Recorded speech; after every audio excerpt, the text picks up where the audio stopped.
Hi, this Hi, is Boo. Lissa-Marie with Sistah Girls Book Club, and we have the infamous best author. Okay, my favorite author, Takerra Allen, and welcome. Thank you. Thank you for being here. And I just have to say, I didn't realize this until like today. We haven't spoken on camera since 2020, Oh my God. since Endgame. And so much has happened since then. Right. Like we have not spoken on camera Oh my goodness. since Seasons of Fidelity. So Yeah.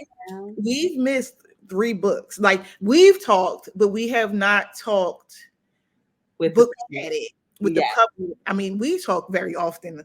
Um but we have not publicly spoken. So just before we get into parachutes and just how have you been these last 3 years? You've released now since we've last spoken 4 projects. Um, if you include Needful Noir as the 2 part books that it is, so you've released Last Stop from Innocence, Yes. Mm-hmm. the 2 books for Needful Noir, and now Parachutes. So Yeah. what have these last 3 years been like, and how have you changed, developed? How has artistry changed for you? Because, like, to be completely transparent, Seasons of Fidelity was like huge. Like that was a like it was huge. Thank you. Um, that's a really good question. It's changed a lot for me because I feel like I've been through so much these Mhm. last couple of years. So I've really poured so many of my emotions into my art. Um, I think I'm very private, but I think I've been public with some of the things that I've been through. Like, I went through cancer in 2021. And then this year, I lost my sister unexpected. And that was really tough. Um, so somebody actually said it to me the other day. They were like, "So you write to escape reality?" And I'm like, "I don't think so, but maybe."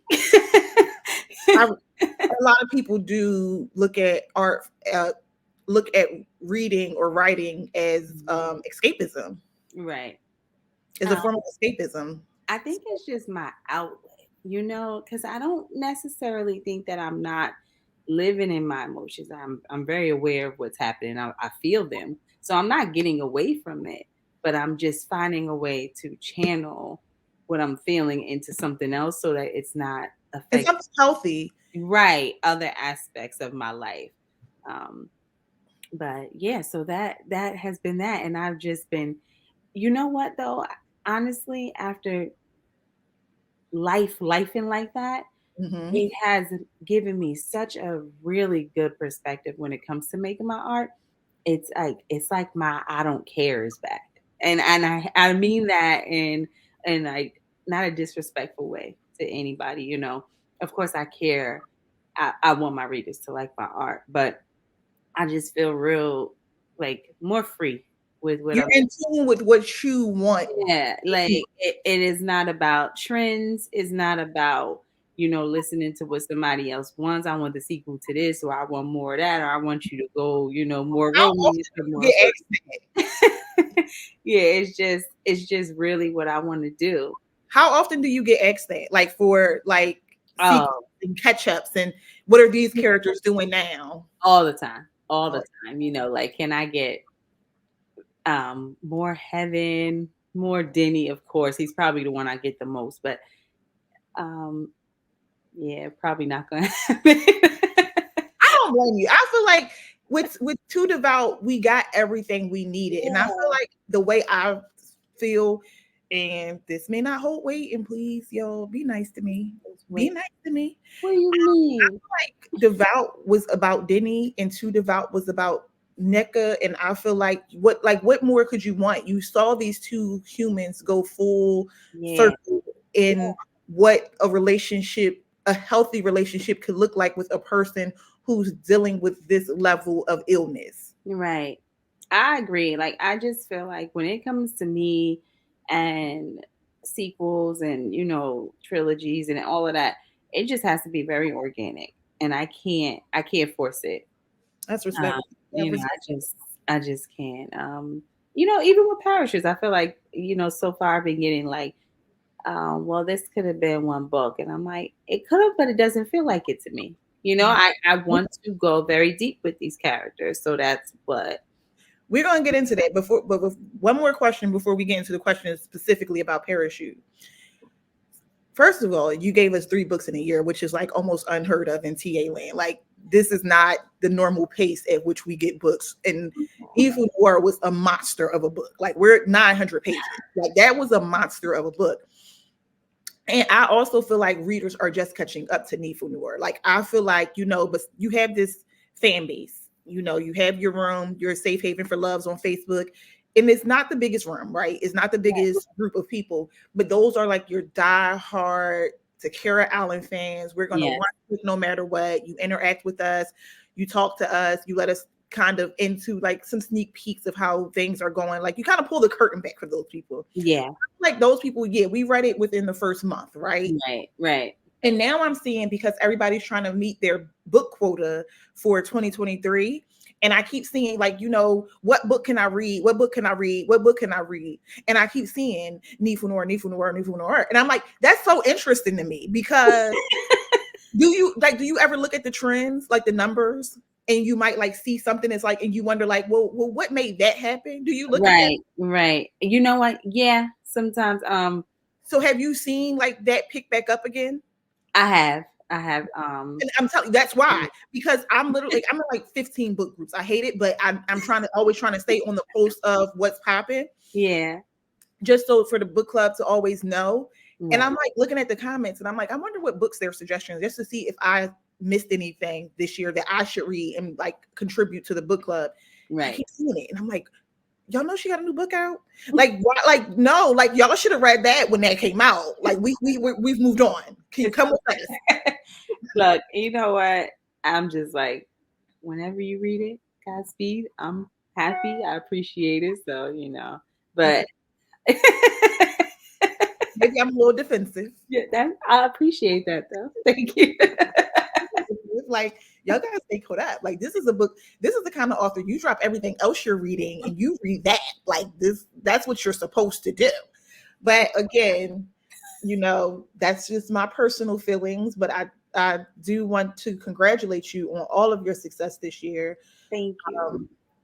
From a personal standpoint and from a reader standpoint, just I know what you've gone through, and you've made amazing work this year. It's been a beautiful journey, and I'm glad that I get to talk to you about it. And now we are going to talk about last week's release. It's been 6 days, and we've had parachutes for 6 days. 6 days. Wow. And it was a journey, but I want to start from the very beginning of the journey. Okay. The title. How did you come up with the title Parachutes for this series? And what goes into naming a book or series for you? Is it typically done at the beginning, or is it a process much like the writing process of developing the actual story? Usually it's done either midway or toward the end. I just felt like I'm writing it, and I just, for the longest, I didn't know what it was called, so I was calling it T&D for Tally and Dallin. And then I'm just like, what is this feeling? Like, what am I getting? What are they doing? And then I'm like, okay, they're falling. Like, I feel like this book was all about them They falling. jumped out of the plane and there will Yeah. be love on the way down. Yes. And then once it came to me, I think I forget the other one that I asked Dee Dee, because I did ask Dee Dee. I said, "What do you think of this or parachute?" And I forget what it was.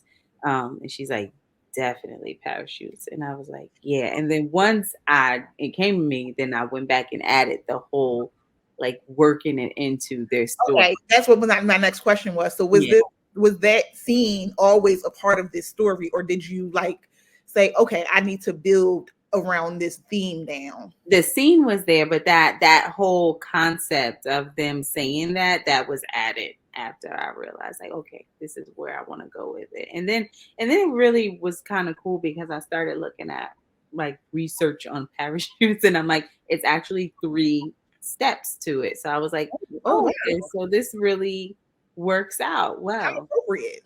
Mm-hmm. Yep. And you didn't even know that. You were just letting your artistic creativity carry you, and it just went to the right place. And then God was like, boom. Yeah. You gotta love when that happens.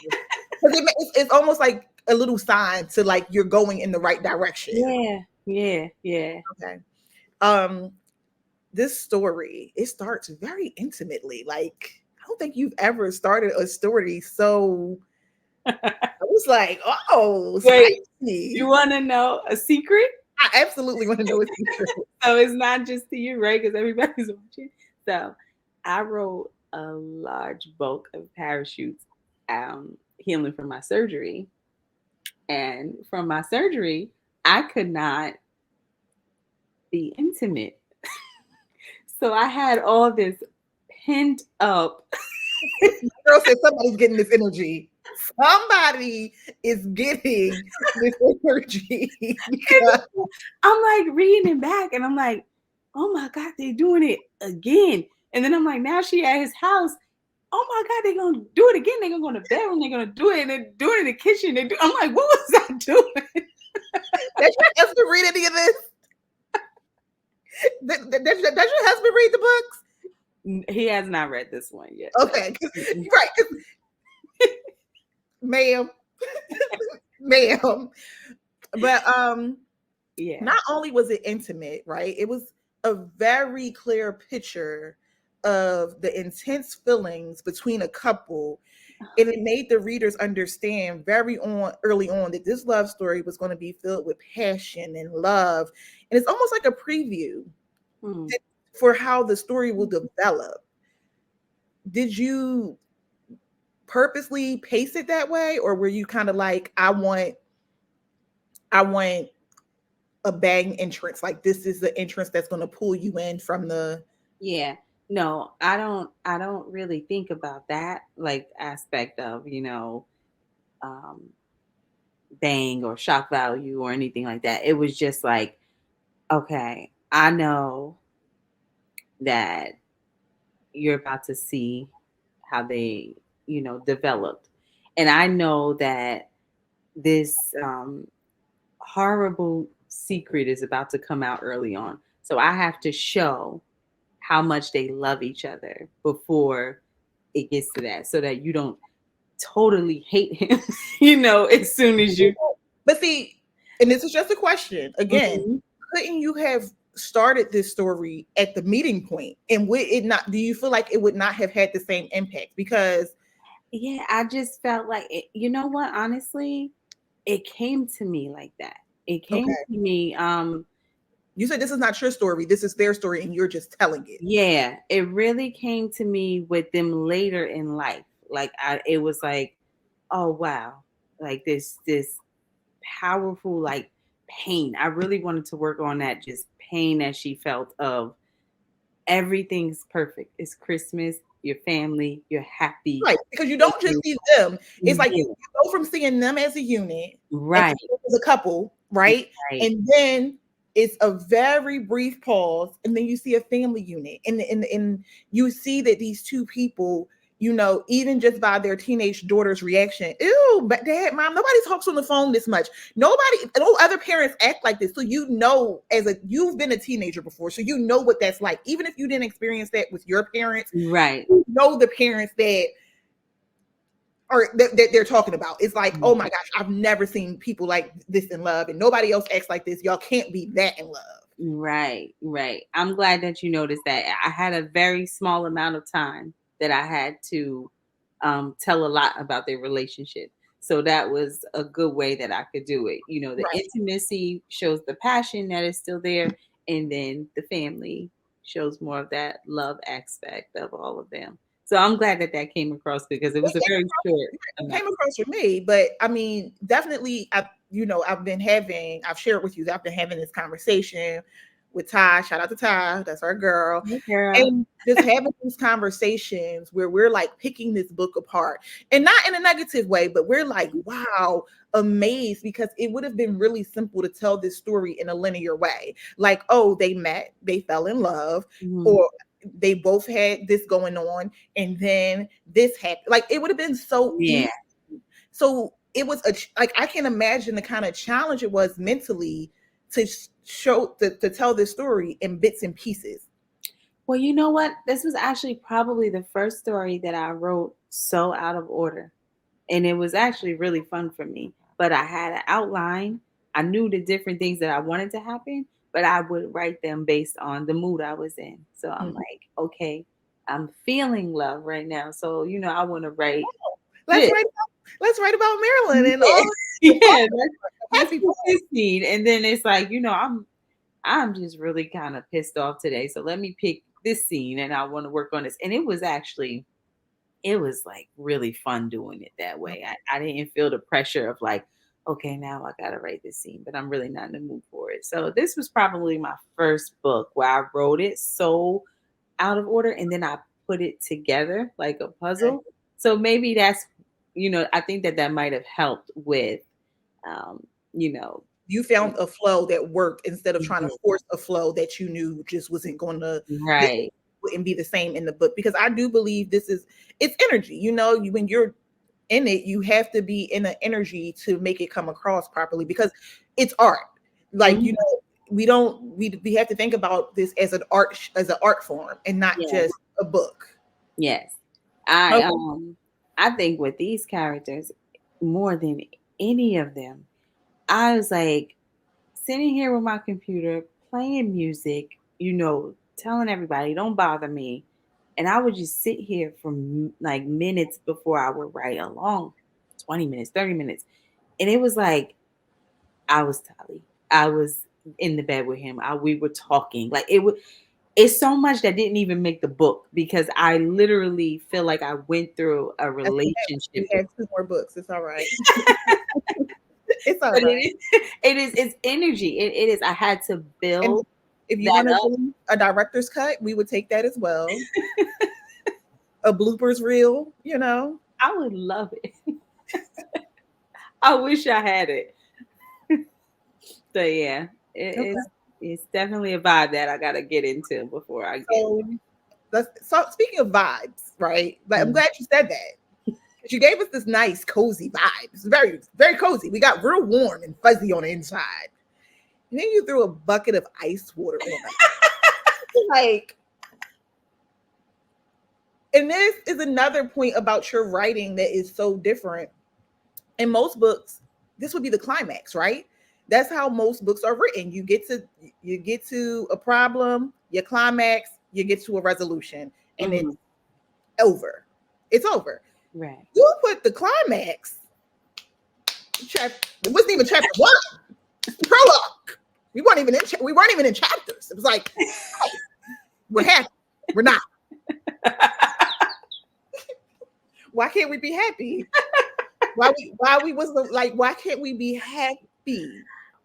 Yeah.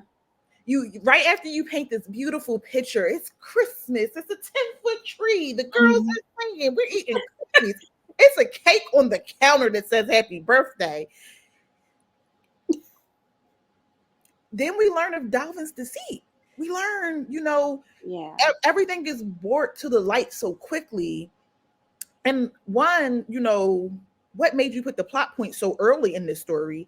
And two, were you concerned that readers would feel indifferent about this love story already? Like, we didn't have a chance to fall in love with him yet, so we don't have an opinion. We was like, oh, he know how to do this, he seems like a good dad. Mhm. So do we strip that all away from him now? Mhm. Is he no longer a good husband, a good father, a good person? Yeah. Because this is a huge secret. Like, this Right. is a 11-year-old secret. Right. Technically 12-year-old secret, because you're pregnant for 9 to 10 months. So he knew. I don't know if he knew Sophie was pregnant, but it's a very they've been together for 16 years, married for 15, have a Mhm. 14-year-old and a 12-year-old. So they're like, what was the reason? We need, What was the reason? yeah, no, Okay. we honestly we do need to know why we couldn't be happy a little bit longer. Um, I just felt like A few more pages at home. That's all right. Take I your felt time. like I felt like the whole base of this book is about, you know, what he did. And I knew that doing that early on, it was only like a challenge to me. Like, okay, can you make them love him anyway? And I don't think that I've done it with everyone, but I think that I've done it with some people who have seen. I think that going into parachutes, I knew I wanted to write about real love. And I'm not saying that, nobody else does, because they do. But I just wanted to write about, and you know how I write. You know that, even when I say it's a love story, it's gonna be It's something gonna come else. with some challenges. Right, right. I just wanted, Some turtles we got to get over from. yeah, and I just wanted to really get into that flawed, deep, just what would you do? Could it be forgiven? Real hard questions that we got to ask ourselves. And I just felt like um, going the sweet way at first and then leading into it later, it kind of just cheapens it. Like I kind of wanted to give it to y'all at first, and then y'all feel what she feels, and then you see what kind of relationship they had, and what exactly happens throughout these next couple of books, and then make the decision Don't on actually know what happens, but it's all right. you gonna know. It's a listen, it's a lot of suggestions. I didn't see some suggestions, baby. I have seen. You know what? First of all, I was like, these girls are wild. The shout girls, out to everybody that read it. Shout out to all the readers with their like brilliant minds. Cause I'm like, I didn't even think of that. Like, damn, like it's like no, it's I had this crazy. is the one time I have been like, I don't really look at other people's opinions on books because I'm work in the like I have to have my own opinion because I do this part, right? Right, I don't want to be influenced. But this right. was the one time I was curious. Like I was like, well, what? What y'all think? Because it's a lot of mystery in this book. Like, so what y'all think? And it's like some of the stuff I didn't see. I was like, y'all are murderous and crazy. Like Yeah, y'all need to be on an episode of Snatch because why would you do that? for real. And the lines was getting spicy.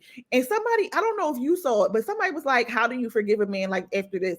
Somebody was like, ask your grandma. I said, Oh my God, no, I didn't see that.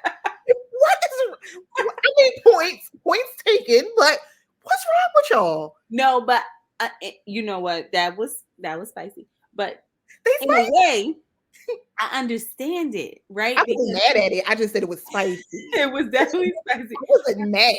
I do, but see, that's what I wanted to go with, right? Like, if you really think about real life, not like I think sometimes we read books, and I understand it as an escape, right? We get to pretend to be someone else, the perfect version of ourselves, where we're like, I would never do this, and I would do that, and I don't know if we necessarily treat books like real life, where we really allow grace and we really allow like the real decisions that we end up making in life, because we've all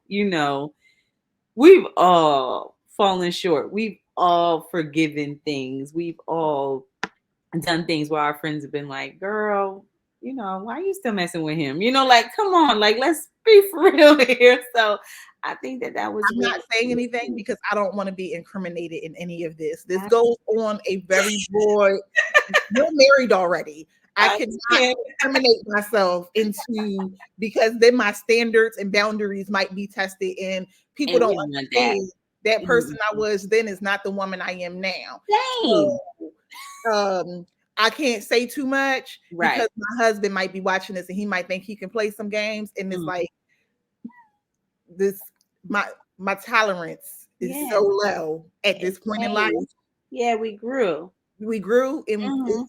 there are things, but I always tell people, that's one of the reasons I actually don't give relationship advice, because morality and my perception of bad is not your perception of bad. My deal breakers are not your deal breakers. So we can sit and discuss all day and I can give you my opinion, but Right. I'm not you and I don't have to deal with the repercussions and consequences of what you decide to do. And Right. that's why I tell people all the time, it's, yeah, I get the wanting advice, but on some stuff, I don't think you should want advice. I think you should really sit with God and yourself and really figure out what your tolerance level is, because I also don't believe in holding things over people's heads. And Absolutely. once you over it, don't bring it back to me, baby. I'm gonna tell you now. Once we discuss this and you say I forgive you or we can move on, or do not now mousetrap me into this guilt game, because Right. that's when I'm going to shut down, whether I was wrong or right in the beginning, and I'm out. Right. Right. Right. So I mean, that's just for me. So I No, think that's I like, agree. it's interesting that a lot of people had this theory of could you forgive and could you move on, but now that we understand that this is a love story, despite pulling us down. We got warmed back up. We got warmed back up. Okay. Yeah. Not quite fiery hot like the first few pages, Right. but we did, it was a lot of funnies, and still, it was like a blanket was wrapped over us after a Right. whole bucket of ice. At least you cared enough to say, okay, well, here's a towel, dry yourself off and come here. Because you could have just left us out there. You've left us out there before. That's why people were scared. And you saw the comments. I People did. were terrified. Like, No. I because don't want to be. I don't. Want to Takerra say Allen might as well be a horror writer when it comes to romance, because the way you do cliffhangers and the way you do some things, and it's been said, this is not my opinion, this is the opinion of many. It's like, should I start this book? Because I don't know where we gonna leave. which is just so crazy. I think I didn't realize it, You until hurt a lot lately. of people in your books, Takerra. I mean, I've seen people say they were bawling at work, and people Which were like, is, "Are you okay?" I didn't think so. I didn't. And last night from Innocence, like, I'm sorry, this is not what we're talking about, but just real quick, you didn't think that was going to hit people where it hurt? Maybe. Okay, we're going to talk off the record about this. But now that we understand this is a love story, it's an urban romance. It is. Can we talk about tropes? Let's get a little sticky. Okay. You've already done a series that included what is widely known as the secret baby trope. Mm-hmm. What made you want to tell this particular story, including such a similar trope? And do you feel like you're showing that this can be navigated differently? Yes. So that was actually one of my biggest, I wouldn't say challenges, because I was very decided on telling this story, but I had a conversation with Sandra and I was like, I already can hear it. Like, when I'm writing, I know what the negative I mean, response is going to Dom be. didn't get kidnapped and taken to Italy, though. So, Right. And I'm like, but I can hear it. And not just for what I wrote, just in general. I know that that's very it's a popular. popular trope. It's a popular Right. parameter to take. But I just, the way it came to me, I just wanted to do a different spin on it, I guess. It just was like, I feel like and I was in a different place with myself. I was younger. My art was faster. Like, I feel like, I just wanted to show a different way to it, deeper, I guess. I feel like it was just very, I don't want to disrespect it, but not cookie cutter, but just very how you would respond to that. How, the emotions and everything that Vicky felt, it was just all very expected. They had, I'm not going to say a similar reaction. There are parts of them that kind of had similarities.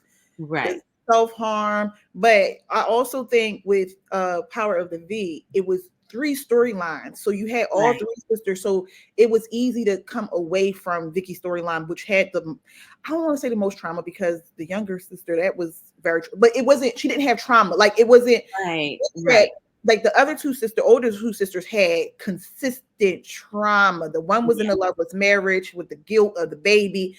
She has this thing going on with her child, and then her husband disappears, and you find out like this is why my husband like that's hard. Yeah. Like it was a lot of different. But this book, it doesn't have a lot of trauma. It's not, Right. and it's a downplay, what's going on. But it's like this is the focal point of the trauma. Exactly. You hit it right on the head. I just wanted to take something that was very simple and really just pick it apart, just dissect it, just go deep, deep.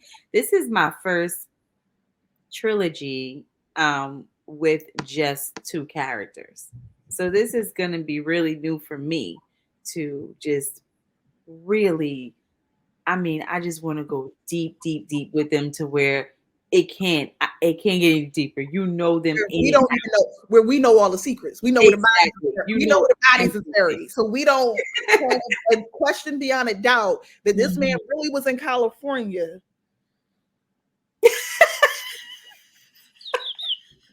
I just feel like you trying to like see how I react to certain things. I'm just asking the questions Like that I you you want to just all know. said it. I am just asking the questions that the loves want answers to. That is my job. That's my only job here tonight. It's not to be your friend. It's not the fangirl. My only job is to ask questions. And it was really hard coming up with these questions because there's so many questions. So I really want to make sure that I get some kind of answers for the girls. Gotcha. And the guys, if they're, it's mostly girls, but in the guys, I want to be inclusive. I'm working on that. Okay, so this story, you said this is the first trilogy that you did, and it only focuses on two characters because the other two trilogies are Thicker Than Water, Seasons of Fidelity, which you could have probably wrote about them people forever. Like not because I want it, but because that's a lot. There was a lot going on there. For a second, I was like, "Woo, we're not gonna make it. None of us." After that one thing that happened. And when I'm talking about these books, I'm not talking about them in detail. One, because we're not talking about those books, and for people who have not read those books, I don't want to ruin them. So that's why I'm not going into detail. Right. But when that one thing had happened in Seasons of Fidelity, I was like, me trying to figure out the thing. Okay. The big thing, the way it ended thing, the way the book ended. The way the first one ended. That thing. Thing. Okay. Yeah, that thing. I don't think we're gonna make it past this. Like I was there and I was like, I don't see us. This is not, because I know in real life this is something that people do not get over. Like I know firsthand, and I was like, I don't know. I was there at the place and I was like, I was holding her hand like, girl, I don't like you, but I'm gonna hold your hand. I think, and we're not talking about that, but I do want to touch on something that you just brought up. And I remember when that happened, getting a response of like, well, we should know in the next book why, and this and this and that, and all these answers. And I was like, realistically, if this happened, this is going to take some time. Like this is all going to take some time. So I think that was important too. That's why I had those other characters, because if I would have just focused on those two, that would have been really dark stuff for a long time, because realistically they wouldn't have been, I had to let some time pass with the other people just so it wasn't just way down with that. I just want on record to show that Takerra Allen just admitted that she's a dark writer. Okay. She buffers it with a lot of other things, but okay. But Well, with I love, you know what? I have been reading Stephen King since I was like 6 years old. And I think that might have did something to me, So I don't know. just Maybe. just glad that you finally admitted it. Like, be one with yourself. We know. We just want you to stop arguing with us in the comments that we're taking things too serious. Maybe. Okay, we're gonna talk about that. So we have this book. I didn't even once I finished book one, right? I was like, I'm okay. Like usually when I read one of the like a first book in a trilogy, I'm like, I need more right now.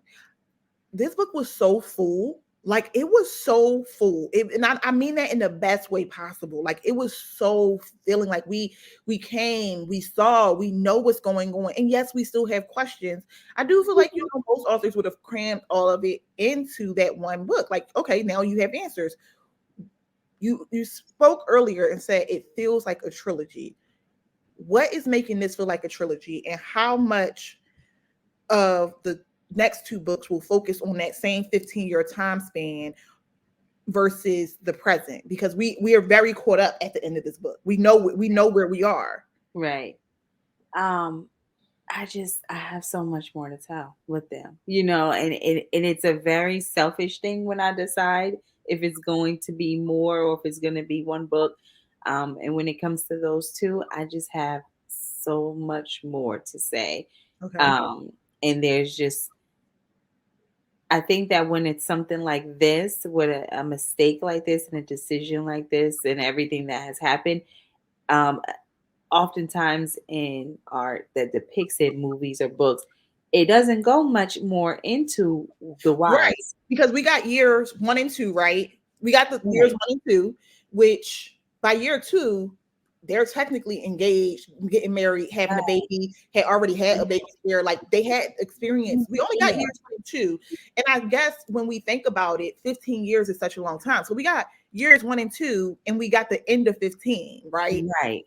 So it's like so much more could have happened in 13 years, y'all. But at the same time, it's like we know these people. So what, like, I guess in imagination, we're all like, they were just in love these 13 years. But then Right. it's contradictory, because if they were so in love these 13 years, where does baby come from? Harper, Right. Harper, who this boy?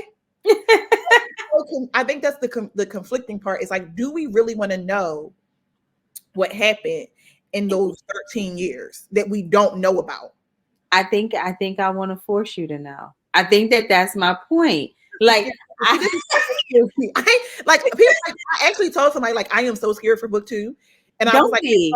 I thought I was scared for book one, but when book one ended and I felt so satisfied, I said, now I am I am absolutely shitting my pants for book two, No. because that means we about to get dragged to hell. We about to get dragged to hell. No, not necessarily. See, this is my thing too. I want to show that two things can exist at once, right? Like, and I think that that's a not a problem, but it's just a misconception with people that if this happens, then this means that. And I just want to see if I can challenge people to see I can be in love with somebody and I can make a mistake, and or I can, this can happen and this can happen. I could feel. I can love this person and be really angry at them, or I could, I don't want to give away too much, but I'm just saying, No, you're lying. I'm like I just want to really make people think not just about this book, but in real life. Like when you hear those stories about your grandmother that, stayed with your grandfather that, had women all around the town and she knew about it. Well, how can she do that? Well, like, I'm not saying that that's what's going to happen in this book, but I'm saying I just want to give a perspective of you're exploring the love and relationship. redemption. You're exploring the relationship, and not just giving us a sneak peek, and like we're actually going into the relationship with them. Yes. And they were the perfect couple to me to go into it with. I've never done it like this before. I could have gone deeper with Gabe and Amore and Last Stop. I could have kept going to when she went to college in their adult time. And I just never really did it like that before. I've always kind of stopped and let the readers use their imagination of, where it went at Fair and Mutt Hill. People ask about that. Where did they end up? But with this, I'm like, I want to stick with them for a little bit. Like this couple just felt like to me they could, give give it for Yeah. 3 books. And our 13 years, like I said, we've seen year one and Hmm. year two. So we have this 13-year time span. Hmm. Um, and it's so many conflicts that are alluded to that we really don't have information about. Yes. Oh well, you know what? You asked the second part of your question, and it was a good question, so I want to go back to it.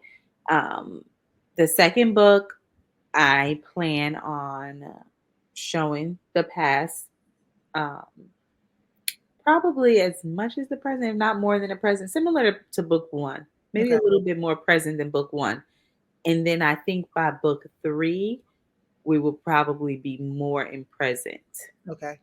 So, Because there are so many mysteries with this book, because it's very like, who did it? Like, who did what? Because y'all real hush hush. And it's also very interesting to see how the dynamics have changed in the friendships where we don't know what happened. And it's easy to allude to very negative thinking. And like and nasty because of the state of the world and things that have happened and things that people have experienced, mhm, and particularly to people, to supporting characters, where we start to question not necessarily where does their loyalty lie, but how could you still when this has transpired. And I'm talking about Papa Hall and Abby. And even in her distraughtness, mhm, Abby is questioned, like, you still go hard for him because he did this for you, but he really did this for me.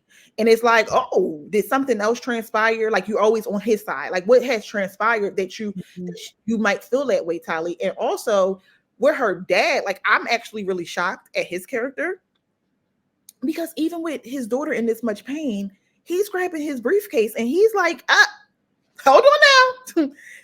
we gonna get this figured out. Then we gonna get this figured out. And mhm, I'm like, what, we know Dalvin has lost his father, and what has their relationship grown into, mhm, that this man can put his daughter's pain, not saying to the side, but he can literally tell her, like, I'm going to deal with this part of this problem. But mhm, before I can, we got to do this part. mhm, I got to put on my litigation hat. I have to be his lawyer. I have to make sure he comes home to you and these children. At the end of the day, mhm. as long as he's home, we can fix this other part of the problem. I Yeah. think I would slap the shit out of my dad. But you know what though? And you following him out the door with the cops, I'm going to beat your ass because you're But not being loyal. If I'm hurt, you're hurt. yeah, This is one band, one sound. I think though that is just so true to his character, and it was real important to me. Like with these supporting characters, I don't think I've ever done so much, uh, just detail to who they were. I mean, I had separate pages.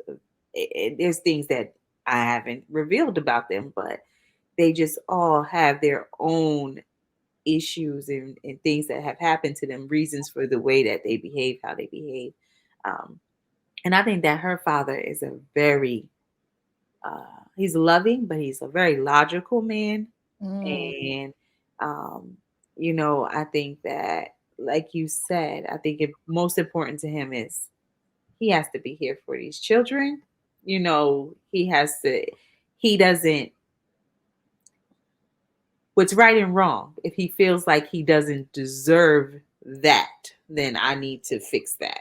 and I think, sometimes we don't question those relationships and the impact these kind of choices have on those relationships. And I think you did a really good job at showing that he could separate and say, and that's another form of unconditional love. Like, we always talk about this unconditional love in romantic relationships, but what does that look like in these other relationships where he's like, I know you hurt my daughter, but if you didn't do this, I'm not going to allow, and I'm not going to allow them to be nasty towards you. I'm not going to allow them to mistreat you. I'm still going to stand up for you in this way, but I Right. might sock you. Like, did you watch Being Mary Jane? And how Yeah. they always loved whatchamacallit, Then when the scene happened at the hospital and they found out that Lisa slept with the ex-boyfriend and the dad socked him, like I was waiting for something like that to happen. But that's just because I'm a little bit like I don't know. I'm a little bit thrown off, but yeah. I mean, well, you know what? There's more to come, you know. So I think I kind of touched on their first breakup that, you I'm know, glad her you said and that. his father's. I'm glad you said that Yeah. because we don't how they even get back together. We had to we raising our hands and we want to know how they because I went back and reread it because I thought I was tripping because I was like, nigga, we went from a breakup to a wedding. She was nasty, and now she's at a wedding and she's pregnant. So what You happened? don't know real soon. I'm actually in that. Like Because I am with them right I now. was like, did I read? Because I thought it was. I was like, did I read too fast? Like, did I miss? Because the way Shorty was cutting up, I was like, we are never, ever, ever Right, right. getting back together. I was like, well, Yeah. girl, wait. He couldn't have worked you anything because y'all got money. I mean, not like how he got money, but he didn't have this kind of money back then either. So he had money, but not like money wasn't a factor. Like her dad had money. I looked up the house in the neighborhoods. They had like she was cool. Like my girl was good. You know, I just wanna tell the story about the But power I of just wanted to love. like I just wanted to know like why come we couldn't figure like why we didn't. No, all right. I am trying, y'all, so hard, but she said no. Okay, we're gonna move on. You're gonna know real soon. We're gonna move on, y'all. Mhm. Got my Oprah question note cards. I love it. Let's talk about Tali. Let's talk about the girl, Okay. the woman. But Okay. I want to more so talk about when she was a girl. When we Okay. meet her, she's a young girl, a Mhm. young lassie. And I asked you this because this is something that's been trending a lot. The strong friend. Mhm. Would you consider Tali the strong friend? Maybe. I guess if you were to look at their, you know. I mean, okay, let me tell you why I asked this, right? And actually, her last conversation with Abby made me go back and reevaluate Tali. Mhm. Like, she's not perfect, right? And Mm. she's very upfront about her imperfections. Mhm. But even with all things considered, in her friend group, she's considered the most stable. She Mhm. has parents that love her, even though she has these abandonment issues she's working through with her mom. She don't look at it that way, but it's clear that Mhm. there's an abandonment aspect, and it's so clear by how she treats her stepmom because Mhm. she won't even allow her stepmom to be a good stepmom because out of fear that she does not have enough room and respect in her heart for both of these women, and all her Mhm. stepmom is trying to do is love her. Mhm. And this codependent boyfriend where she's being very manipulative and controlling because everybody wants to talk about what Dolphin was doing, but nobody wants to talk about what Charlie was doing. But we finna talk about Right. Right. she Right. was no princess. Like let's Mhm. be honest. My girl was Mhm. no princess. And Mhm. she was very nasty when she was hurt. Very, very nasty. Mhm. Like, and I'm to the point where it was like, shit, should he forgive her? And people don't think about those things. Like, why you being this like I messed up, yeah, but you don't get to be nasty, like just disgusting. Mhm. Mhm. And we don't really see her being very vulnerable. I was like, I had to go back. It was like, every Mhm. you're vulnerable. She was very, and I want to point out one particular scene where I felt like anytime it looked like Tali was being vulnerable, it was actually pity. And specifically when the scene happens with his mom, and Mhm. Tali blurts out, "My mom is not just a singer. She left us to be a groupie. See, I'm not perfect either." Bitch, I'll backslap you. You just compare my mom being a drug addict to your mama being a groupie. But he was so blown away by her presence and her essence that my man really let that slide. Like I was like, then I'll fight him for you right now. Because we don't need this pity information. You've been asking this girl to open up for months, and now she want to give you pity information. Oh my God. I find that very problematic. I think that with Tali, yes, she has deep fear of what she's feeling with Vin that I don't think she's ever felt before. Okay. And I think that I'm gonna give her some grace.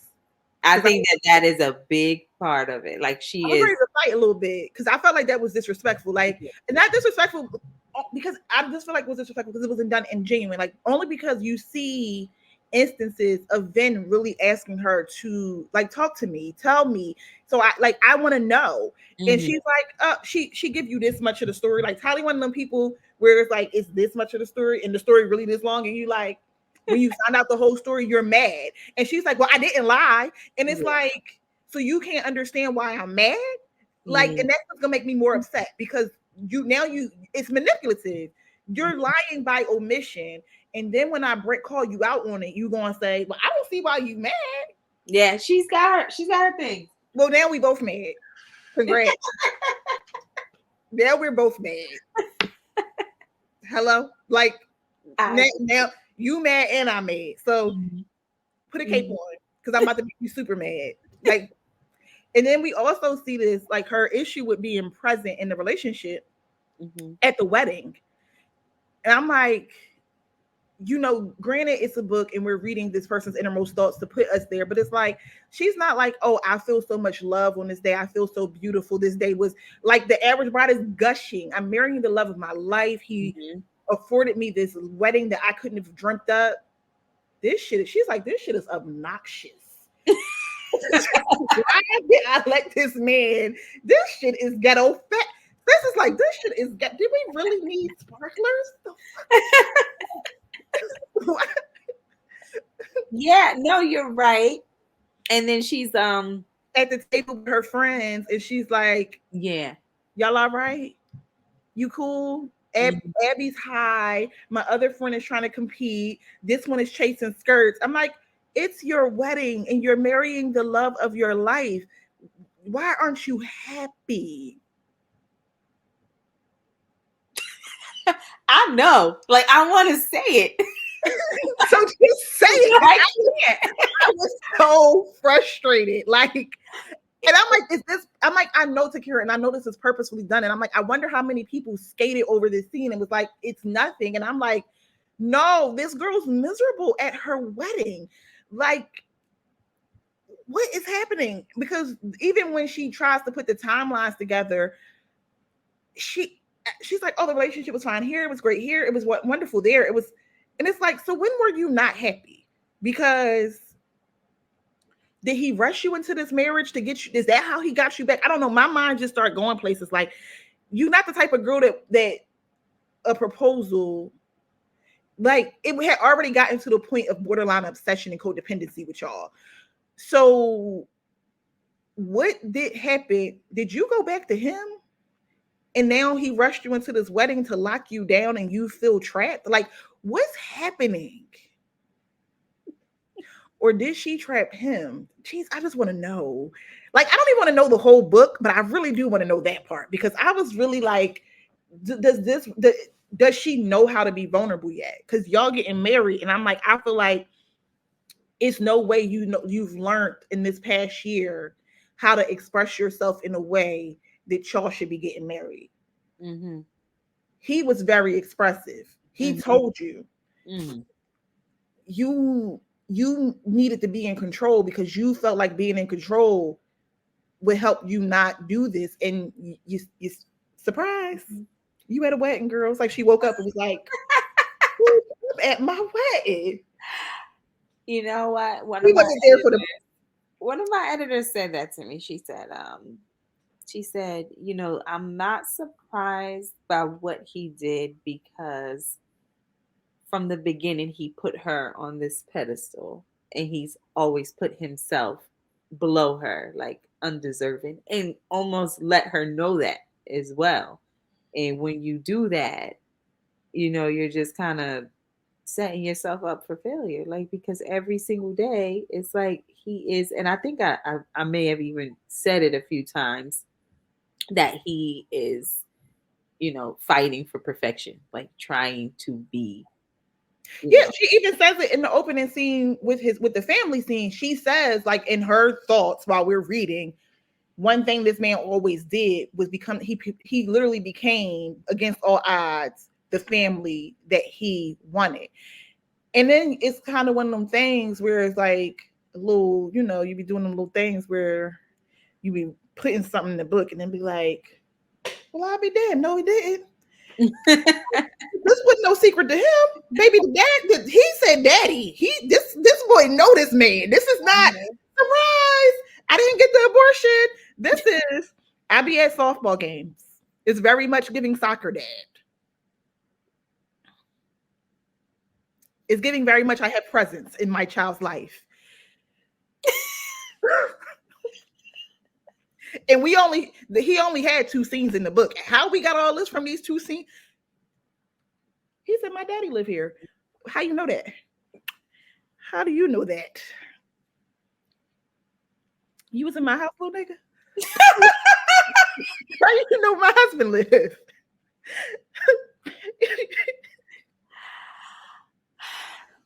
How you know that? Tell me. Mm-hmm. How you know where my husband live? I got to take. I will commend Talis. She didn't leave the boy in the house by himself. Dee Dee, tell Dee Dee that, because Dee Dee that's the first thing Dee Dee wrote me. She was like, girl, why she didn't leave that baby at that? I'm like, Dee Dee. I felt the same way. When I found out that he was at the daddy house, I was like, why you leave then? Y'all could have figured this out at home. What was the point of leaving your home to take this to your daddy house? Girl, she just didn't want to see him. She just did not. And I wanted that to be very clear, like, especially at the end when he comes to her father's house. And I hope that it came across like she just literally did not want to see him. Like, right, let me ask you this: how that's gonna work out when you got the illegitimate child with you? Where was, like, when did you think y'all was gonna do this kid exchange? Kid swap. This is why I sometimes be agreeing with men. Don't tell them I said that. I be agreeing with men a little bit, like, oh, me too. like this much. I can't, like, just a little bit. How that makes sense? You left our house and took my kid with you that you don't want, and you don't want to see me. I think that How it made. So what you thought was gonna happen, baby? Yeah. You thought I was going to keep my kid? Maybe she thought Vanessa would, like, push him outside or something when he came or something. I don't know. She ain't do it to you. She didn't do it to you, because let me tell you something. Now that you mentioned it, I know we're running out of time, but now that you mentioned it, are we? See how we just talk? It's okay. If I was Vanessa a better woman than all of us. I'm just gonna say that. Vanessa a better lady than all of us. Because let me tell you something. That little heifer had one time, I didn't took care of you. I didn't fed you. Tried, because I can't cook, but I tried. I didn't been there for you. Mm-hmm. You finna bring this drama to my front door, and I'm the only person on your side. Bitch, get out. You, these rugrats, your house is so. Because here's the thing. This is what made me. I'm not gonna say I dislike Tali, but I started disliking her. I'm gonna tell you why. It was one very particular thing she said. You and all this pain. You talk about this lady Christmas decorations is tacky. That you got all this going on, and you want to be worried about Christmas decorations? You inappreciative. This lady has had your back your entire life. Mm-hmm. She was just redirecting her anger. No, she has issues with Vanessa from the very beginning. She does. These issues with Vanessa that she really needs to explore in therapy. Like, after her and then get done with the couples therapy, go ahead and sign my baby up for some family therapy, because the fact that you have such vitriol towards the woman who actually stayed, mm-hmm. And I know RIP my little free spirit, but that's who your real issue is with. Yeah. The groupie. Yeah. Like fix yourself. And I think sometimes when we look at these relationships where, yeah, Vin did have a harder life, and he had these rougher experiences, and so he, experienced trauma that she didn't experience. It's not to say she didn't experience some trauma, but it's not the same, because even with your trauma, you still had a very stable 2-parent household. You didn't have to worry about all of these things, right? Right. Even your dad puts you on a pedestal. I'm going to give you an investment property. You get the car that you want. Everybody talks about how Talis big money. When we need something, we all go to Tali. Tali's the person who figures it out. So everybody has her on a pedestal. It's not just Vin. And I think, people might be mad at Abby calling her out in her time of distress, but that's the only person who can. And I don't like the negative and nasty narrative people are trying to spin.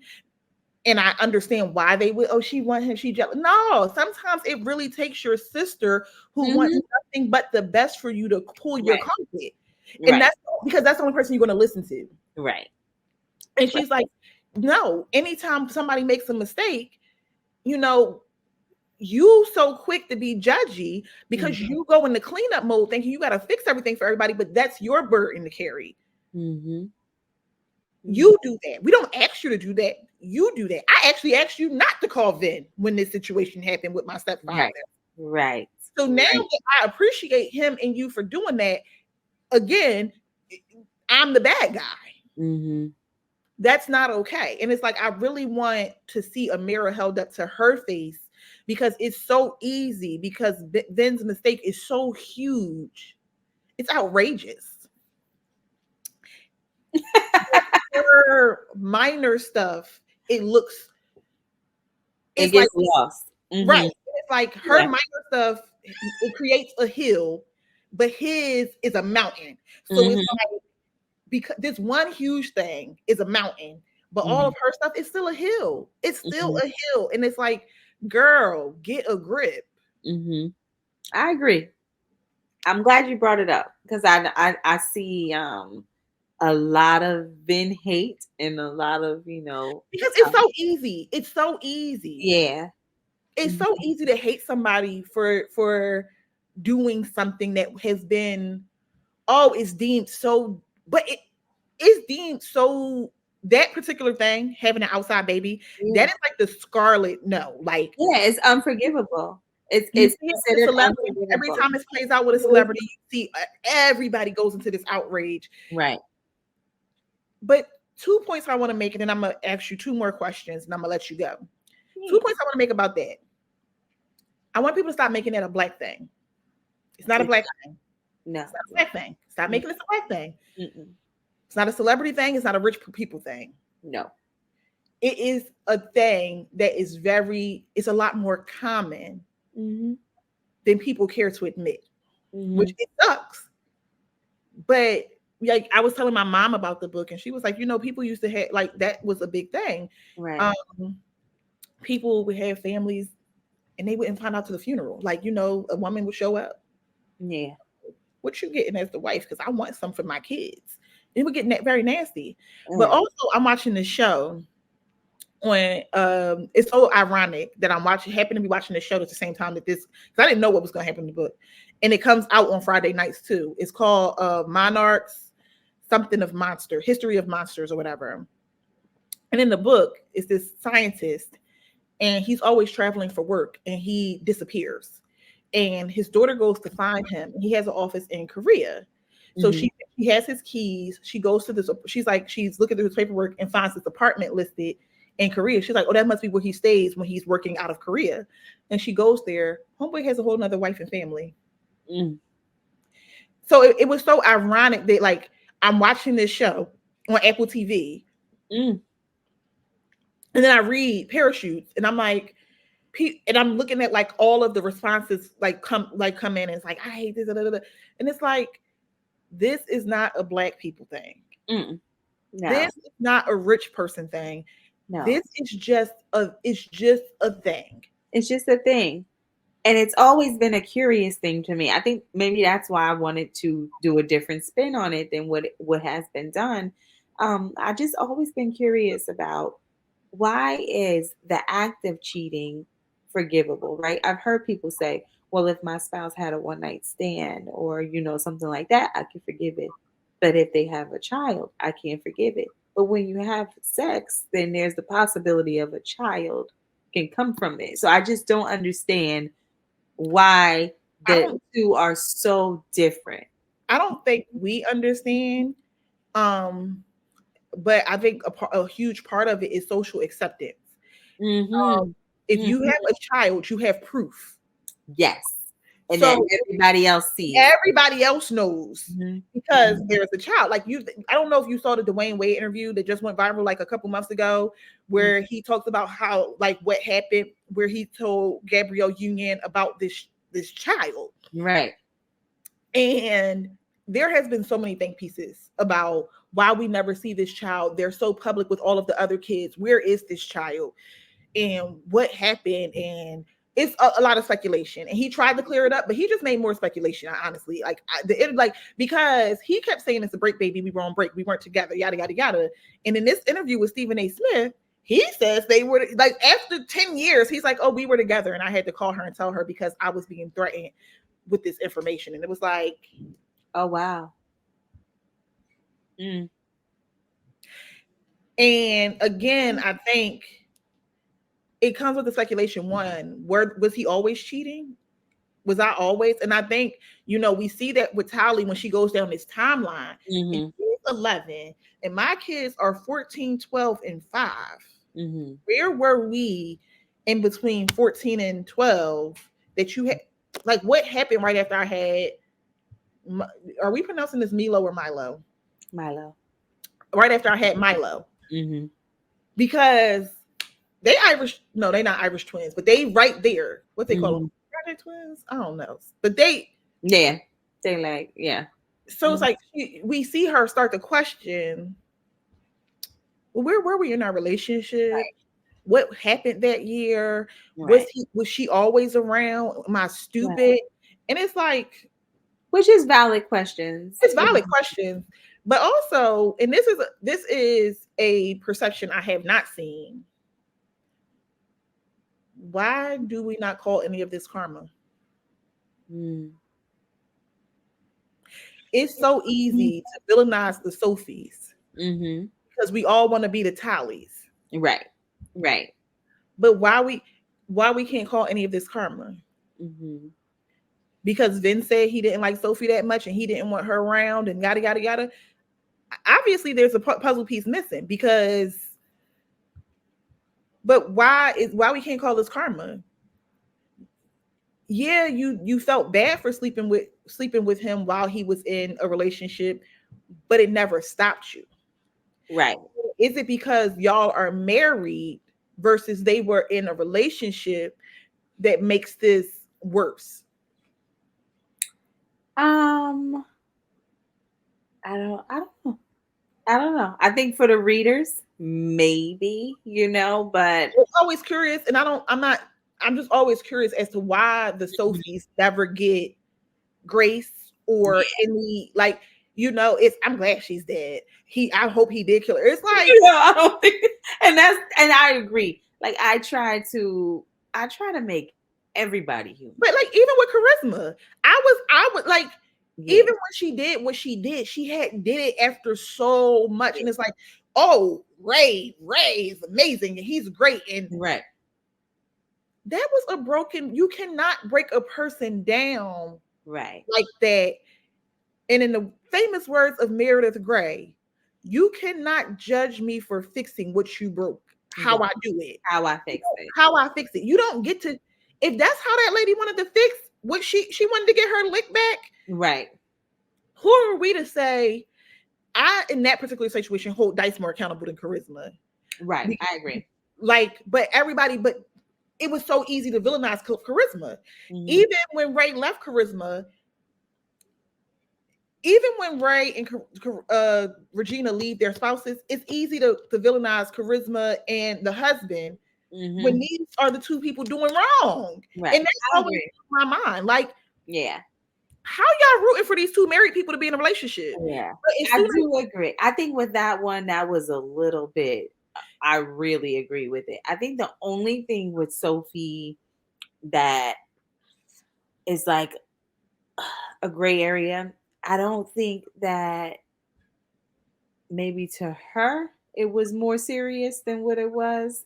right. And I agree she should have stood up. I wanted her to stand up because girl, if you this bad, you got you have a larger sea with bigger fish. Like Right. this might be the biggest fish this girl ever catch. Mm, So I wanted her to stand up. I did, right. honestly, truly. But also I do understand, like you said, in youth, when that love bug hits you, Mm-hmm. we don't even have the development. We literally don't have the development Yeah. to even try to process ourselves out of it. Right. Or And to separate it. I'm not talking about maturity. I'm talking about your frontal lobe literally is making bad decisions because you don't know how to make better decisions. Yes.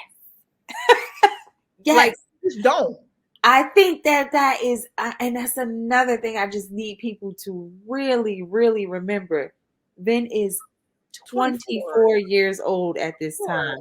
time. Even if you think about when it happened, this mistake happens. He's 25 or 26. Like, Yes, he's yes, just turning 40. Like, he's right, just turning 40 in this scene. right. This is his 40th birthday, if I calculated correctly. You are correct. Yes. So I did think about that. Like, and I will show you proof that I was like, can we, is there any way that we can bring youth as a factor into this? And the response I got was no, because this nigga is older than this, still making these decisions like this. And I was like, but in this particular case, I understood what the person was saying, but I Right, was right, like, right. Like we not gonna talk about all niggas though. yeah, like we're not talking about all of them. What's this one? And it wasn't me trying to give Vin ground to stand on. No, It no. was just when I look at this, like, I'm looking at this as a full picture, That not as a woman, not as a what would I, but like this is the facts that we have. This is a 25-year-old. And I also want to talk about, while we're on this topic, because this is one of my questions. Where is the grace when this again, Vin was being vulnerable? mm-hmm. He told you. He told you. He foreshadowed for you, baby. He told you the kind of person he was. He told you this. I don't know how to do this, so I'm gonna need you to bear with me because all I've ever seen was this. Mm-hmm. I am more than likely gonna mess this up. Mm-hmm. And I just feel like at some point, and again, I will give Tally this, you're young, you don't know how to process and make these decisions. If you didn't think that you could handle that, that was the time to say no. Mm-hmm. That was the time to say, hey, am I prepared to deal with the consequences and repercussions of this person's behavior because I am raising my hand and signing up to be a part of this? I agree. I think that with Tali, she is they're very different, right? So I think that going back to her personality, she only sees things from her perspective and what her vices are, what she can control, and it's like, well, just don't do it. You know what I mean? And that's her type of And person. that shows in all of her relationships and not just this relationship with Vin. Right, right. It's just like in her, she can't even fathom like how she was saying to them. Vin knows he can't cheat because if I cheated, he would. It's in her head like if I cannot do this, if I don't have this temptation, if I don't live that kind of lifestyle, then why can't you just not do it? And I think that that's gonna come later. Because I'm gonna give you my 2 cents and then we're gonna move on. Because you still had the upper hand in this relationship, it just didn't look like it. Right. You've always had the upper hand, and that's why, because your advice was being fulfilled. You Yeah. still had the upper hand. You still were manipulative. You still were controlling things. It just didn't. It's just in the first relationship you had this much control, and in this relationship you had this much control. Mm-hmm. Because Mm-hmm. You ain't listening in this relationship either. That man said stay in the room every time. Girl, you had it, daddy. You should know how to listen. Why you can't listen? This man is in the streets, and for your own good, he said, no matter what, stay in the bedroom. Okay, Marsh, you want some food?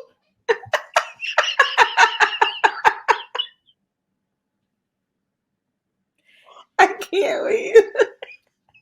Am I lying? No. But people don't see that as manipulation. That she was throwing her weight around to see how. I know she was a boundary pusher. I know that's my cup of tea. I'm just so glad that you picked up on these details. Like She's even in that scene, she's a boundary pusher. She want to know how far this man is willing to let her go without getting in trouble, so to speak. I mean, it's that, let me see how far I could push him. Let me see if he's really in love with me. Because if he's really in love with me, the way he'll react to me doing this is going to be a punishment, a pleasure punishment, and not an actual boundary. Where he's like, I asked you not to do this. And I think that's a part of the problem. Very early on, he put no boundaries with her, but she had all these boundaries. I agree. I think even in that scene, it was just a real little nugget. When he goes, well, do whatever you want, eat whatever you want. And she's like, well, this is your house, not mine. Like it is a thing that she knows what he wants, and I'm going to hold back on giving you me fully, and I'm just gonna like kind of play with your emotions a little bit. And that goes back to what I was saying about her vulnerabilities. It was not vulnerability in a genuine, we're connecting, we're having these conversations to build our relationship kind of way. It was pity. It was manipulative because it was, oh, I'm gonna slump off because you're yelling at me. And again, I attribute that to youth. She's 20. She's 20. And it's like, but now I can see, I guess my problem is, and we didn't see a lot of it, but we saw a glimpse of it. I could see adult Talis still acting like this. I could see 35, 36-year-old Talis still wanting to throw that weight around, still feeling insecure in her marriage, still feeling like, does this man who had all of this experience, can he really shrink his desires down to size to fit that palette? It's like eating new foods. Once you put new things on your palate, it builds a desire. You didn't want sushi until you had sushi because you didn't know what it tastes like. You have to try it first. And this man, even in his very short life, has had experiences. They don't call him getting wet then for nothing, right? Even when this nigga was chubby, he's like, we're very aware of how he lived his life pre-prison. Right. We also are aware that he developed a certain discipline, right? So it's like we know these things about him. The same way we know you're manipulative, and your best friend from high school has made us aware that you've been making boys eat out the palm of your hands since you knew what your power was. Since you started smelling yourself. And I feel like the problem is, even with this mistake, Vin has left his appetite. He's shrunk his appetite back down to this, right? I can go from eating this to just eating rice every day. I can do it because I really, really love the benefits of rice. Where she's still getting her needs met because he allows her to be manipulative and throw her weight around and only give as much as she can handle because he's a patient man, wherein why I say he's learned the discipline. She didn't have to be disciplined. He had to be disciplined to be safe in prison. He talks about that. I had to be disciplined. That's how I started getting in shape, because I had to be disciplined because I had to find something to do. If not, these things would happen. Right. And I guess because I know people who like come home completely different, so I know what that discipline looks like. Like they really do have a different level. Like it's almost army level of discipline. Yes. And that was, I have, people in my life that have done that. And I really pulled from their experiences. They get up and make up the bed every day because they're so trained to do these things that now just becomes a part of their natural habits. you have like I love the way you go into my detail, because like even I wanted to show that with him just doing his dishes, like, you know what I mean, like reading. Like you was mad. You was like, you done? Yeah. I was out here with my notes outside. Like, yes. and I read the whole thing on my phone. My iPad would not come on, so I was up at 3 o'clock in the morning. Like, Oh my God. yeah, it was. I was. It was a very desperate. It was very desperate. Like I couldn't even wait until Friday morning. Like I was, and I was like, I'm gonna read till 50%, right? I was like, I'm gonna read till 50%. That'll be like 1 o'clock. I could still get like 7 hours of sleep. Wake up, go to work, and finish on Friday night. But at like 50%, I was like, wait a minute now, hold on. I don't even remember, was that 50%? But yeah, but you know, I was like, I got to pick up on these details because when book 2 come out and I got my questions, I'm gonna be referencing. Yeah. I'm gonna be linking the book back to the book. Like, no. Yeah. I know. That's why you should see my notes, because I can't sleep. I would like to see your notes. Because it's people like you. Because I am a very detail-oriented person. Like, I need to know. And my curiosity is a double-edged sword in my personal life, but in stuff like this, it really works to my advantage. I love it. Oh, thank you. Thank you. Okay. Let's get back on track, because me and you could kiki for about 2 hours straight. Because we coming on up on our 90 minutes. I want to cut this off at exactly 90 minutes. Are you on Book Talk? Is that TikTok? TikTok about books, Book Talk. I think so. I am still learning TikTok. Okay. I'm asking. This is going somewhere. Okay. I promise, Your Honor. If you let me later. I promise, Your Honor. I'm asking because there's been like this thing happening, right? Specifically within the Black Book Talk community, where Black creators have boldly stated that they do not read Black and urban romance because these stories only deflect struggle love filled with trauma, and it leads to Black women believing they can only be in relationships that are a struggle. Do you believe these kind of stories add to that narrative?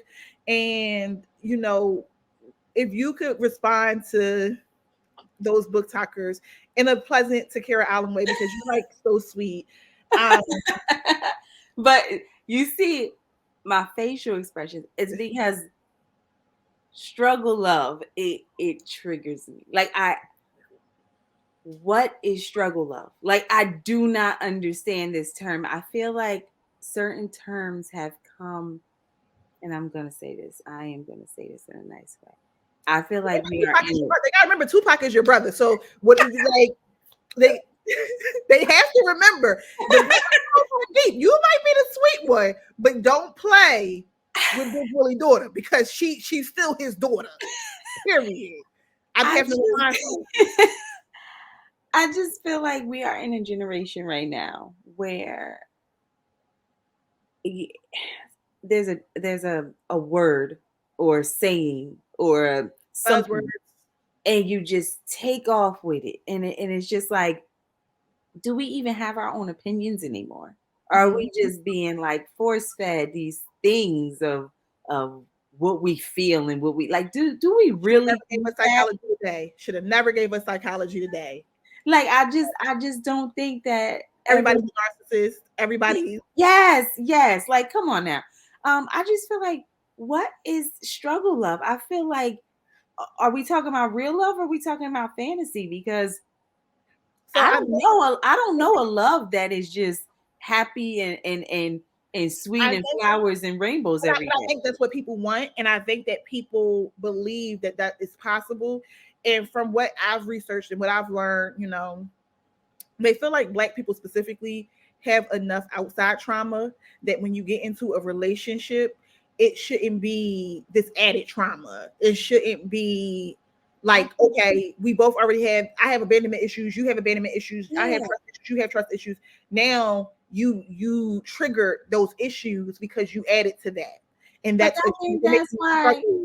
I think that's why we're in a generation too where people are getting divorced every 5 minutes and getting in new relationships, and they're in a relationship, but they're on Instagram looking at this girl and that guy and thinking, oh, I can do better and I can upgrade and I can this, because I just feel like, are we really even being realistic anymore? Like, I'm not saying that you have to just go through pain and accept everything, but I am saying, like, do you seriously think that you're going to have a long withstanding relationship with somebody and nothing is going to happen that is not that's not pleasant? You know what I mean? That's not going to hurt or upset you or anger you. I've been married. I'm not good at how long I've been married. My husband, come here. I've been married 11 years. But I've been married 11 years. I've been with him almost 20 years. We wouldn't have made it here if we didn't know how to maneuver around the times when we're angry or we're upset, or I'm forgiving you for this, you're forgiving me for that, and we say terrible things, and things that people would probably say are deal breakers to them. But I just feel like I'm going to tell the stories of real love, real relationships that my people see and go through, and maybe that can help them navigate what they're going through. And like we were saying, a certain situation like this, and you're thinking about the perception of everybody else. So you're like, okay, I gotta leave my man because everybody gonna think like this. But then maybe you could read a book like this, and maybe, I'm not saying your man is good or your man is bad, but maybe you can see a different perspective of, oh, well, maybe there is a reason why this could have happened, or maybe there's a reason this person said this to me or talked to me like this, or just kind of humanize flaws and mistakes and just things that happen. I, I don't understand. I don't understand life without struggle. So I don't understand love without it, because I don't understand. To me, you can't have light without dark. I don't think you can identify it without that. And I don't think that that's just a Black thing. I think that that's any good, at least good to me, movie or book or whatever. I like real raw stuff. I like to see people go through things and come out of them. And I think that there's enough. I don't know what they're looking for. I don't know where they're searching, because I think that there's a large amount out there that doesn't have the struggle. Like, I think that you can find it if you want it. If you want the rainbows, if you want your book to go like boy meets girl, and cat and mouse chase, and then they end up together and live happily. That it's out there. I agree, it's out there.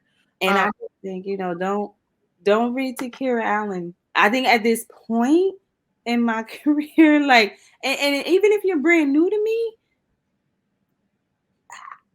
I think you could read a couple of pages on a sample, or you could, you get an idea. You get an idea. No, yeah.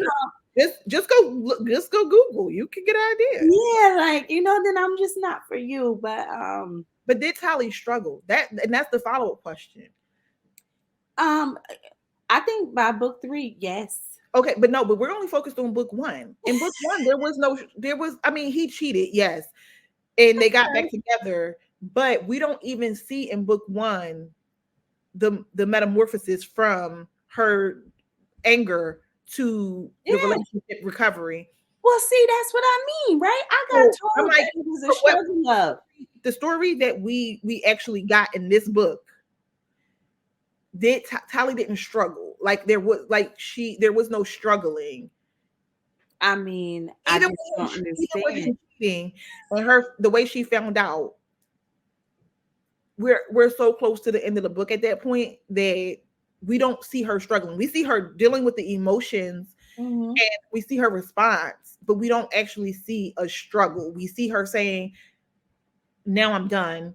Right. And it's really very interesting to see how she forgives him the first time, and if that is one of the reasons she feels she cannot forgive him again. Right. But we don't know that yet. Right.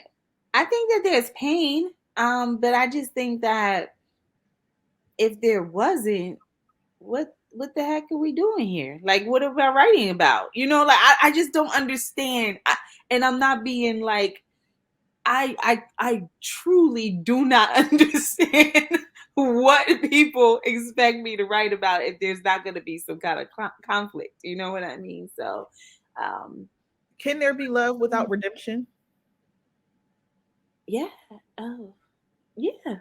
Yeah. I just think that we all have our personal limits. And I think that it just comes down to if my love for you is going to compromise my love for myself. Mm. And then that's where you make a decision of if you can. I'm gonna keep my opinion to myself, but about that, like I'm gonna keep that off the air. But I have an opinion on that. Last question. Let's You rest. don't be in my inbox with it though. I can't say if I'm really ready. It's like no, we be having like therapy sessions, man. This is it's very wild. If the stuff was ever to get leaked, you're one of the DMs. I'm asking them to delete first. Delete that. Don't read that. Delete it because Do we talk? We don't talk. I just don't like people like we talk about very personal stuff, and I just delete it because I don't want nothing held over me. Delete it. In Takerra Allen's own words, is there a such thing as a perfect love story? Yes, this one. Well played, Captain. Well played. I'm not even going to ask the follow-up question. You answered it. Well played. This is the perfect love story. The perfect love story to me, honestly, is where love can defeat all. So yeah. But I do not believe in unstruggle loved. This lady is a hoot. I don't believe in unstruggle. So and on that note, you already know where this story is going. You have complete confidence.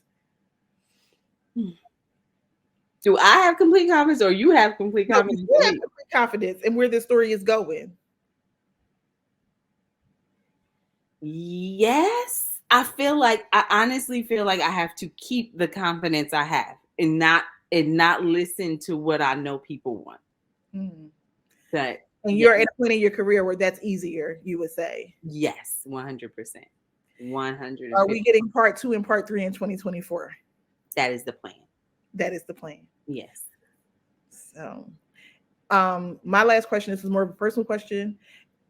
Is this the couple that came to you before New Orleans and you was like, I have to, like, you had to, like, you said you had a couple come to you. Girl. Before. No, girl. This is not even a couple. You put them back on They're gonna kill me. 2 couples are back on the shelf. I have halfway finished books, 2 books. And I called Dee Dee and I was like, I keep thinking about this couple that just came. And just for people who don't know, Sandra Dee is her publishing partner. Mm-hmm. Just in case this is your first Takerra Allen book, your first Takerra Allen interview. Dee Dee, aka Sandra, that's her publishing partner, her business partner, her sister, and she be popping in and out of the group sometimes when she agree with us. When she don't agree with us, she be real quiet. Yeah.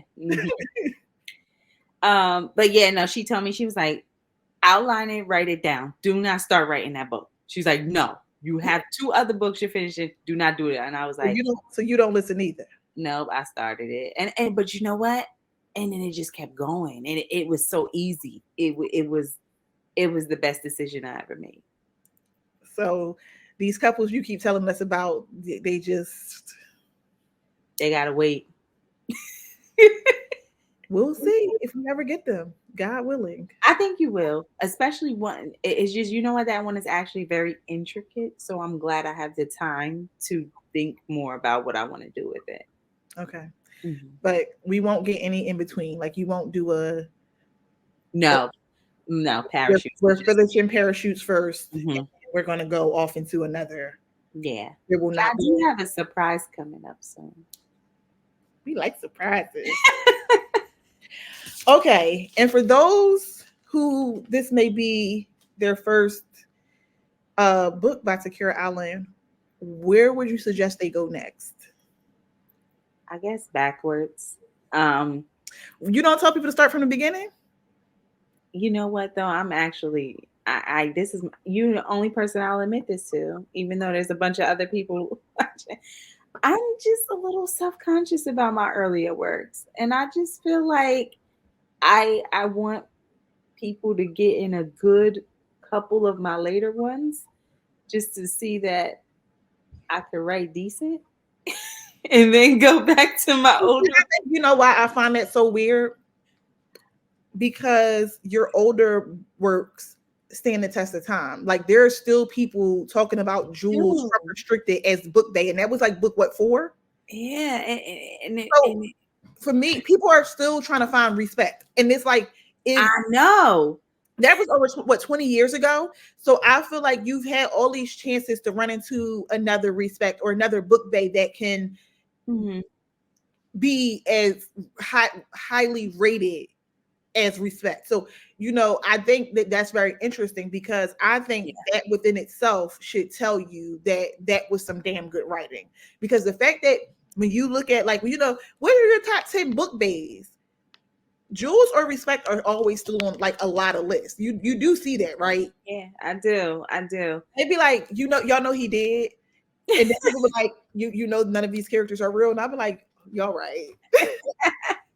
Like, I appreciate that. I think I'm hard on myself. Like even in the words of the great Mama Badu, this is my art and I'm sensitive about my shit. Super sensitive about that shit. That's fine. Because I tell people start from the beginning.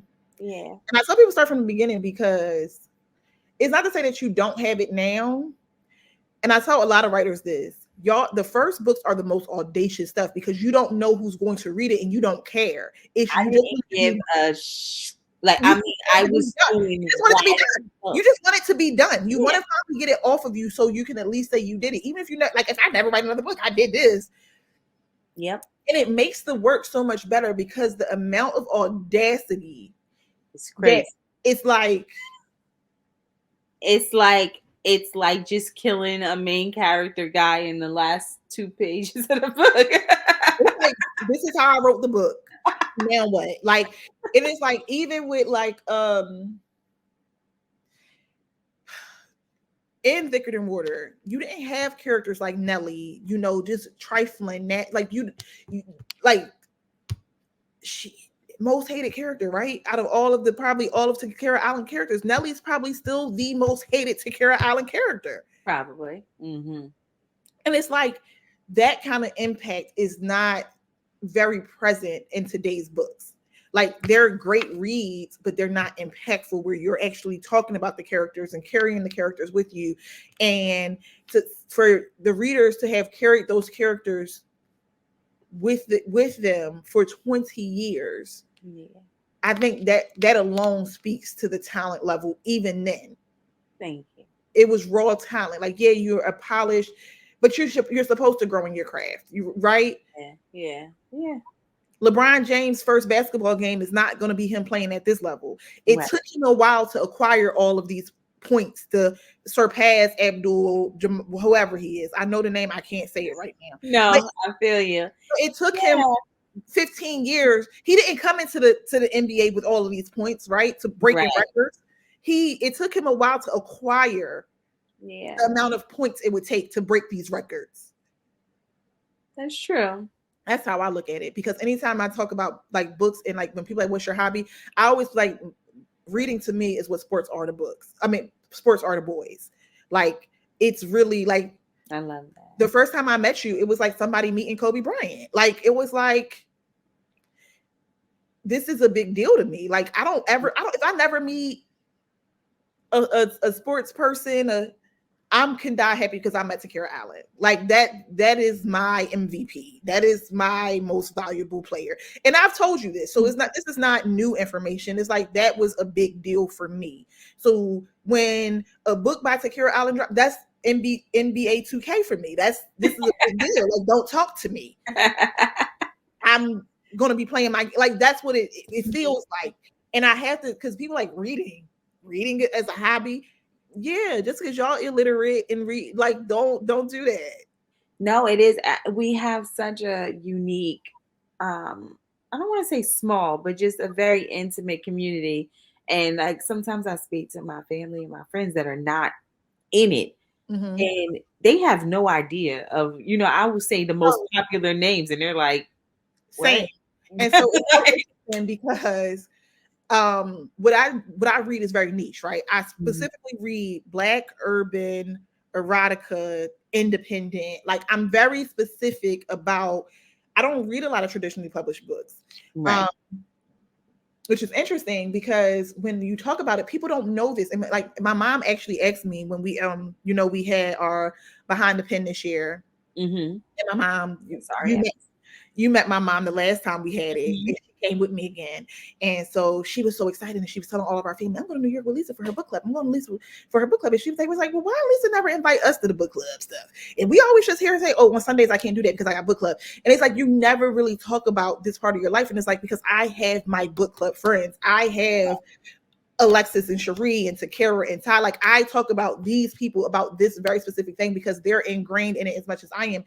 I could talk to you about it and you wouldn't understand. Like, I love it. Like, I think this is actually the thing I'm most passionate about in life is literacy and storytelling. And I just I like that I do it for free because it allows me to not tie it to Mm-hmm. labor. Yes. Yes. Um, I'm so grateful. Like seriously, I'm so Oh, grateful for you guys. Um, but I think that that is just so important in life, whether it's books, whatever it is, you just have to find something that is like you're waking up for. And it's also like your own little thing. Like I'm a mother and I'm a wife and I have these other things going on. But it's like when it comes to this in my community and coming and talking to the loves and, putting out work and then that excitement and even the negative stuff, like even all of it is just like all is just my special part of my life that I just adore it. So that's beautiful. yeah, Well, I love it. well, I'm And gonna let you go. I'm not gonna keep you hostage. Thank you for thank your time. Thank you. you for answering these very intricate questions. I tried to get you with a few, but you stayed strong. I was gonna say I hope I answered them because I feel like I didn't really answer it. No, no, you did. The I results gave you something, right? A the little result bit. the result stayed solid on the few things I slipped in there trying to get some information. Yeah. But Mm-hmm. tell Didi you did good. You didn't give out no sneak peeks and no slip ups, which I'm No, listen. Thank you for reading. Thank you for having me. Thank everybody out there for reading. Like I wasn't planning on putting anything else out this year. Needful Nor took a lot out of me, but this one really it just spoke to me and it just kept coming and I loved it so much, but I was like, are they gonna love it? Like, cause I love it so much, I'm not even thinking about what anybody else thinks. So just the response to it, and I'm just so grateful. Like, it was everywhere. Everywhere. Like, my whole Facebook timeline was like I was like, yes. that's Yes. all I can ask for. Like, seriously, I'm pretty sure other authors are very similar and in a similar boat, but I just have readers. That's all I have. Like, I'm not saying nobody else supports me, but I'm not, you know, chummy here and this and I am the word of mouth readers person, and I'm grateful for it. I love it. I could be, you know, bigger or whatever, but I love where I'm at and the connection that I have with you guys. So um, thank you, If thank you you, watch this long, thank congratulations, you win nothing. But continue to follow us, to follow Takerra, and we will see you guys next time. you. Bye.